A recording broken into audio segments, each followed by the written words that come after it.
Hola, soy un cristiano reformado y aquí podrás escuchar mis vlogs a través de estos podcasts.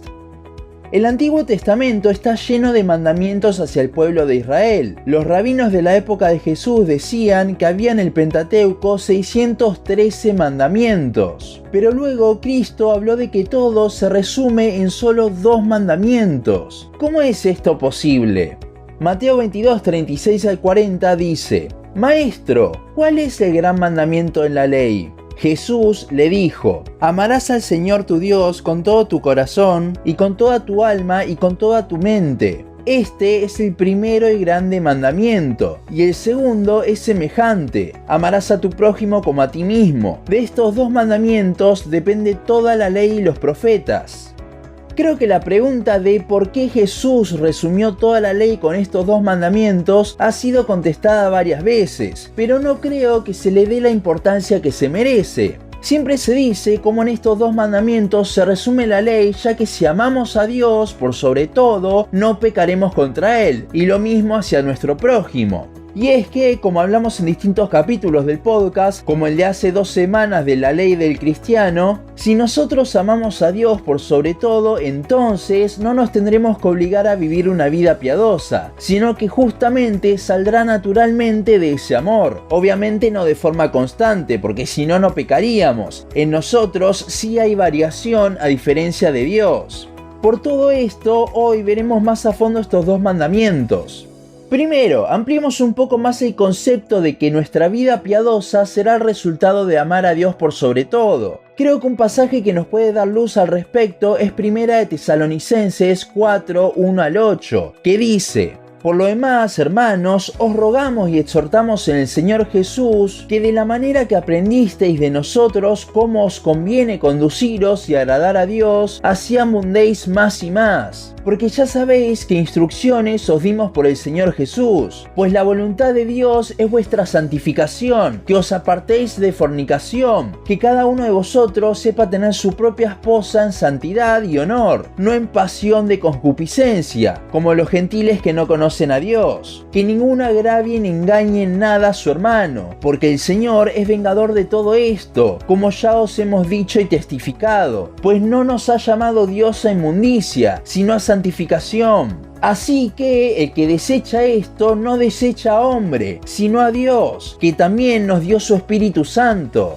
Aquí Pablo está exhortando a los tesalonicenses a vivir una vida en santidad. ¿Cómo lo relacionamos con los 2 mandamientos? Bueno, leamos el versículo 9, siguiente al pasaje. Pero acerca del amor fraternal no tenéis necesidad de que os escriba, porque vosotros mismos habéis aprendido de Dios que os améis unos a otros. Aquí vemos una relación con el segundo mandamiento, pero la forma de expresarlo da a entender que anteriormente estaba hablando de otro amor que no era el fraternal. Y los versículos anteriores hablan de agradar a Dios. Y es que justamente toda la exhortación de Pablo es posible si amamos a Dios más que a nada, el primer mandamiento. El apóstol aquí habla de estos 2 mandamientos. En el segundo, al parecer, estaban bastante bien los tesalonicenses, pero en el primero hacían falta estas palabras. Igualmente, lo importante es lo que dijimos antes. Toda nuestra vida cristiana, todo el proceso de santificación, solo puede surgir si amamos a Dios por sobre todo.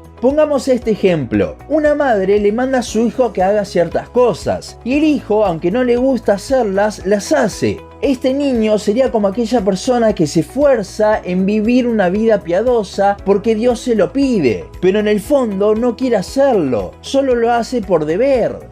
Ahora veamos el otro caso, un niño que ama profundamente a su madre y que entonces tiene sus juguetes ordenados, se comporta de una forma correcta y lo hace feliz porque sabe que es lo que la madre quiere para él y él quiere agradar a la madre porque la ama. Eso es a lo que exhorta Pablo aquí. Eso es cumplir con el primer mandamiento. Nuestra forma de conducirnos viene por querer agradar a Dios, no porque nos vaya a dar algo a cambio, sino porque simplemente le amamos. Si nos forzamos a vivir de esta forma, no le estamos amando. Simplemente lo hacemos por un deber, pero en nuestro corazón vamos a seguir protestando. Creo que habiendo visto esto, es entendible cómo Cristo pudo resumir toda la voluntad de Dios para nosotros en estos 2 mandamientos, porque es a partir de ellos que surgirá nuestra forma de vivir según Él quiere. Hay algo muy interesante sobre estos 2 mandamientos que me parece que vale la pena mencionar. ¿Sabía que son los únicos 2 mandamientos como tales en todo el Nuevo Testamento? Es una búsqueda que hoy en día se puede realizar con cualquier aplicación de la Biblia en el celular. No hace falta tener una concordancia. Si usted busca la palabra mandamientos allí, el resto de las situaciones donde está la palabra esta en el Nuevo Testamento, la mayoría se refiere a cosas del Antiguo Testamento, de la ley, o también a mandamientos que no eran de Dios, sino por ejemplo de Pablo hacia Timoteo. Ahora, ¿cómo puede ser esto? ¿Acaso no hay más mandamientos para el cristiano? Ciertamente la Biblia nos habla de cómo se conduce un cristiano, pero estos no son mandamientos. ¿Por qué? Porque como dijimos antes, todo eso surgirá de amar a Dios por sobre todo. Al ser estos los únicos 2 mandamientos y el principal, amar a Dios, Él nos está diciendo: concéntrate en conocerme más, en amarme más. Que a partir de allí es que toda tu vida será conducida de la manera que yo lo determiné. Piénselo de esta forma: si nos concentramos en vivir una vida piadosa, entonces no nos estamos concentrando en Dios, sino que desviamos nuestra mirada hacia las obras, cuando la Biblia nos llama a fijar nuestra mirada en Él. De distintas formas, la Biblia nos llama a concentrarnos en Él, y es que solo así la amaremos más, y en consecuencia nuestra vida será transformada. Ahora, si quiero crecer en santidad, debo crecer en el amor hacia Dios. ¿Y cómo hago eso? ¿Cómo puedo cumplir con estos 2 mandamientos que nos dejó el Señor? Bueno, si crees que puedes, estás equivocado. Aquí voy a citar a un pastor que conocí que dijo unas palabras sencillas pero que no entendemos muchas veces. Parafraseando un poco, él dijo: tú no puedes obligarte a amar algo o a alguien.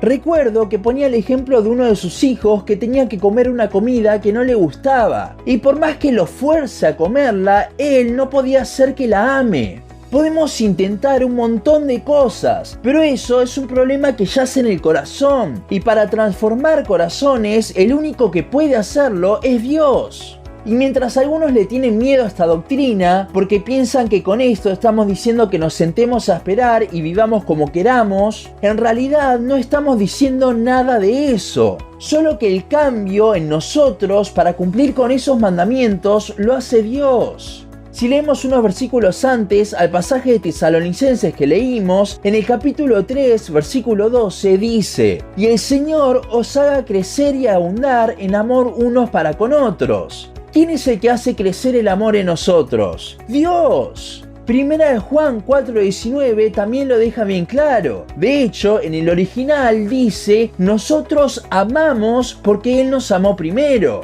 Fíjese que no dice solo le amamos, como traduce la Reina Valera, sino que dice amamos en general. No podríamos amar absolutamente nada si no fuese por Dios, y eso lo incluye a Él. Ahora, si bien Dios es el que nos hace crecer en amor para con Él, fíjese que Pablo pide justamente que Dios los haga crecer en ese amor a los tesalonicenses. Y es que justamente esta es la actitud que debemos tener. Si nos quedamos sentados viviendo nuestra vida sin importar nada, entonces no le estaremos conociendo. ¿Y cómo le amaremos más sin conocerle? Dios utiliza nuestras oraciones para hacernos crecer más en amor. Dios utiliza su palabra para que le conozcamos más y nos enamoremos más de Él. Dios es el que nos hace crecer en amor, en parte también porque Él es el amor, es uno de sus atributos, y ese crecimiento lo hace a su tiempo. Pero eso no quita que no debamos pedir para que Él lo haga, o no le busquemos más, ya que esas cosas son las que Él utiliza, no las necesita, pero igualmente decide que ese sea el medio. Dios nos manda amarle más, ese es el mandamiento, todo el resto surgirá de cumplirlo. Y si bien no podemos hacerlo por nuestra cuenta, debemos rogar a Él por eso. Solo así podremos tener una vida que agrade a Dios de forma genuina, por amor y no por deber. Si quieres obedecer realmente a Dios, empieza por estos mandamientos de Mateo 22. Todo el resto de los mandamientos y ordenanzas de la Biblia se pueden resumir en estos, porque de estos se desprenderá absolutamente toda la vida piadosa que realmente anhelamos para nuestro Dios. Hasta aquí nuestro podcast de hoy. Seguinos en Facebook, Instagram, YouTube y Spotify. En todas nos encontrás como Un Cristiano Reformado. También seguinos en uncristianoreformado.blogspot.com para leer el resto de nuestros blogs. Nos vemos en la siguiente ocasión.